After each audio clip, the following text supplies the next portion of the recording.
क्योंकि फिर अगला सवाल यही पैदा होता है कि अच्छा अगर मैं इतने जौवन पर हूँ और अच्छा अगर मुझसे पहले लोग भी इतने जौवन पर थे और अच्छा इसके बावजूद मैं उन लोगों को नहीं याद कर सकता, उन लोगों के नाम तक नहीं जानता, तो इसका मतलब है कि कुछ सालों में मैं भी ऐसे ही ढल जाऊँगा, मेरा नाम भी कोई नहीं जानता होगा। जैसे सारे लोग ढलते रहे हैं, जैसे 1925, 1825, 1725 और 1625 के लोग ढल गए हैं, उसी तरह मैं भी ढल जाऊँगा। मट्टी में मैं भी गड़ने वाला हूँ जैसे सब गड़ते हैं। वो सब भी मिट्टी हो गए, आज उनकी कब्रों को भी कोई नहीं जानता, उनकी कब्रों के ऊपर प्लाज़े बन गए, जाके मैनी साहब में देखें, कैसे-कैसे लोग थे। कब्रों के ऊपर सड़कें गुज़र गईं, कब्रों के ऊपर रिहाइशें बन गईं, कब्रों के ऊपर पूरे-पूरे जीओआर बन गए। कहाँ गईं वो कब्रें, कहाँ गए वो लोग, जिनकी ताकत इतनी थी कि कोई उनको पूछने वाला नहीं था। तो इसी तरीके से जैसे सारे ढल जाते हैं, मैं भी ढल जाऊँगा। मैं भी वैसे ही मिट्टी में गड़ जाऊँगा, जैसे सारे मिट्टी में गड़ जाते हैं। धरती में ज़म होकर अपने माख़ज़ से जुड़ने वाला हूँ। अपने माख़ज़ से जुड़ जाऊँगा, जो मेरे अंदर नूर है वो ऊपर चला जाएगा और जो मेरे अंदर ख़ाक है वो मिट्टी में चली जाएगी।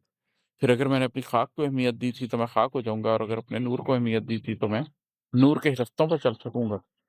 जैसे सारे जुड़ जाते हैं। ज़ीस के गोरख धंधे से छुटने वाला हूँ जैसे सारे छुट जाते हैं। ये सारा जो ज़ीस का गोरख धंधा है, ये पैसा, ये ओहदा, ये ताकत, जो कुछ भी चल रहा है, इस सारे से एकदम आता है, एक लम्हा आता है, 24 घंटे भी कोई आपको नहीं रखता। जितने मर्ज़ी आप अहम हो, 24 घंटे के अंदर-अंदर आपको जाके कब्र में दफ़ना देते हैं, मट्टी डाल के वापस आ जाते हैं और दुनिया चलती रहती है। आपकी सारी रऊनत, आपकी सारी ताकत वहीं के वहीं रह जाती है।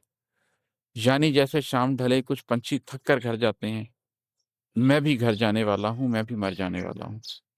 तो वो जो आपको शुरू में एक एहसास होता है कि मैं कितना ऊँचा और कितना आला हूँ, उसका अंजाम ये होता है कि आप अगर इस बात को समझ लें कि मेरे से पहले भी ऐसे लोग रहे थे और वो भी मिट्टी हो गए थे, तो आप समझ लेते हैं कि आखिर में आप भी शाम ढले जैसे पंछी थक कर घर चले जाते हैं, उसी तरीके से आप इस दुनिया में कुछ देर के लिए आए हैं, बस शाम ढले तक का वक़्त है आपके पास। आप भी शाम को ढलेगी और आप भी उड़कर वापस अपने मस्कन की तरफ चले जाते हैं।